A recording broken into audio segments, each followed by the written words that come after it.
Welcome to salampeople.com। दोस्तों salampeople.com में आपका खैर मकदम है। मैं आपका अपना होस्ट अलीम शेख। जैसे कि हम सभी जानते हैं कि हमारे पूरे देश में 3 फेज़ में चुनाव संपन्न हो चुके हैं, 2 फेज़ होना अभी बाकी है। खासतौर पे मुंबई और थाने भी अभी बाकी है। 2024 लोकसभा चुनाव में जो महत्वपूर्ण भूमिका निभा रही है स्टेट, जहां पर बीजेपी को चुनौती का सामना करना पड़ रहा है, वो है महाराष्ट्र, दिल्ली, झारखंड, बिहार, कर्नाटका। जी हाँ, यहाँ पर बीजेपी के लिए काफ़ी सिचुएशन टफ लग रही है, ये राजनीतिक विशेषज्ञ मानते हैं। खासतौर पे महाराष्ट्र में, जैसे महाराष्ट्र में महाविकास आघाड़ी चुनाव लड़ रही है। उद्धव गुट है, उन्होंने भी अपने उम्मीदवार उतारे हैं। राष्ट्रवादी है जो कि शरद पवार गट है, और कांग्रेस है, इन तीनों ने।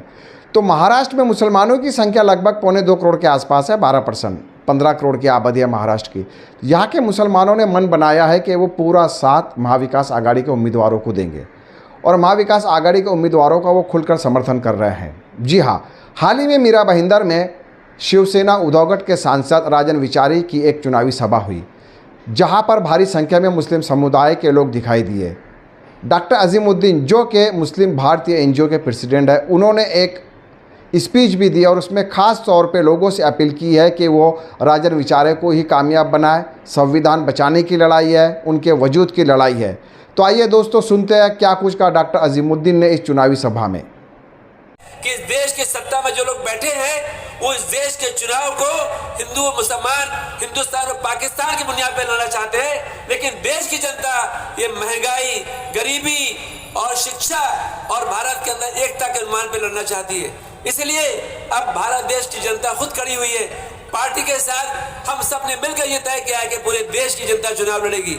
आपको पता है, इस समय महाराष्ट्र के अंदर जहां एक तरफ SC, ST, OBC और मराठा और मुस्लिम समाज और सारे के सारे लोग मिलकर, हम सब लोग जो संविधान को बचाने वाले लोग हैं, वो सब एक साथ खड़े हुए हैं। इसमें ऐसी शक्तियां हैं जो संविधान को कमजोर करना चाहती हैं।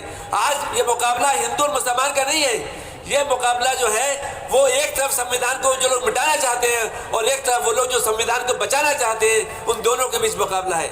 लेकिन आज ये बात समझ लीजिए कि पूरा देश एक साथ खड़ा है। इस देश को नफरत से नहीं, मोहब्बत से चलाया जा सकता है। जैसा कि आपको पता है कि राहुल गांधी भी बोल रहे हैं कि देश में नफरत फैलाई जा रही है, तो मोहब्बत की दुकान खोल रहे हैं, और इस देश की जनता मोहब्बत चाहती है।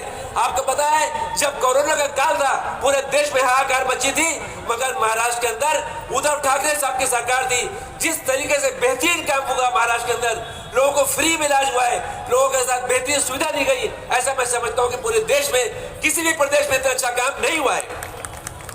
मेरे भाइयों, ये देश के अंदर जो नफरती एजेंडे हैं वो खत्म होने वाले। ये 400 पार की बात करते हैं, इनको अपनी 200 सीट लाना मुश्किल हो जाएगी। ये तो देश से तड़ी पार होने वाले हैं। मैं एक बात और कहना चाहता हूँ आखिर में, कि जिस तरीके से महाराष्ट्र के अंदर ये नफरत फैलाई जा रही है, ये भुखमरी, ये बेरोजगारी और ये नफरत, इस नफरती एजेंडे को खत्म करने का काम ये महाराष्ट्र के अंदर ये मशाल इस अंधेरे को बुझाएगी। ये जो नफरत का एजेंडा है, ये नफरत का जो अंधेरा है, ये महंगाई और भ्रष्टाचार का अंधेरा है, बेरोजगारी का अंधेरा है, इस पूरे अंधेरे को मिटाने का काम ये महाराष्ट्र के अंदर ये मशाल करेगी। ये मशाल की रोशनी पूरे महाराष्ट्र के अंदर रोशनी फैलाएगी। और हम सब मिलकर, मैं मीरा रोड की 200-250 मस्जिदों का जनरल सेक्रेटरी हूँ। हमारे इकबाल मार्डी साहब बाहर है, अभी हम लोग उधर, हमारे ये पूरी टीम काम कर रही है। आज हम सब मिलकर ये तय किया है, एक घर से एक वोटर निकलेगा और 100% वोट इंशाअल्लाह आप देखेंगे मशाल को जाएगा। मशाल को महाराष्ट्र के अंदर, जैसा हमारे साथी ने कहा, मैं भी कहता हूँ कि हम राजन विचारे जी को महाराष्ट्र में सबसे फर्स्ट नंबर पे, पूरे देश में देखिएगा सबसे रिकॉर्ड रोज हमारी जीत मिलेगी। और 20 तारीख को हम सब महाराष्ट्र के अंदर अपने उद्धव ठाकरे सेना साहब के, उद्धव ठाकरे साहब के जो हमारे सेना है, और एनसीपी जो कांग्रेस का पूरा युति बनी है, इंडिया आघाड़ी की सरकार इंशाल्लाह फिर बनेगी। और हम सब मिलकर अपने इस प्रत्याशी को, राजन विचारे जी को, बड़ी तादाद में जिता कर लाएंगे। बहुत बहुत शुक्रिया। तो दोस्तों, ये थे डॉक्टर अजीमुद्दीन, हम भारतीय एनजीओ के प्रेसिडेंट। इन्होंने खुद अपील की है लोगों से कि किस तरह वो है जो कि राजन विचारे शिवसेना के सांसद है वहाँ से, और अभी उद्धव गुट से चुनाव लड़ रहे हैं, उनका समर्थन करें। साथ ही उन्होंने बीजेपी पे ये भी आरोप लगाया है कि बीजेपी हिंदू मुस्लिम की राजनीति कर रही है, देश को बांटने की राजनीति कर रही है, जो कि ठीक नहीं है। तो दोस्तों, आपने खुद सुना इस डॉक्टर अजीमुद्दीन को। अब देखना यह है कि इसका असर क्या होता है। लेकिन हम आपको जाते जाते बताते चलेंगे, इसमें कोई शक नहीं है कि महाराष्ट्र का पूरा मुसलमान जो है वो उद्धव गट के साथ है, महाविकास आघाड़ी के साथ है, और कहीं ना कहीं इसका असर दिखाई दे रहा है। और यही है जो कि चुनौती बन रहा है बीजेपी और इंडिया अलायंस के लिए। अब देखना ये है, हमें तो इंतज़ार करना होगा 4 जून तक कि ये जो समर्थन है, जो सपोर्टर है, ये सब चीज़ें कितनी वोट में कन्वर्ट होती है।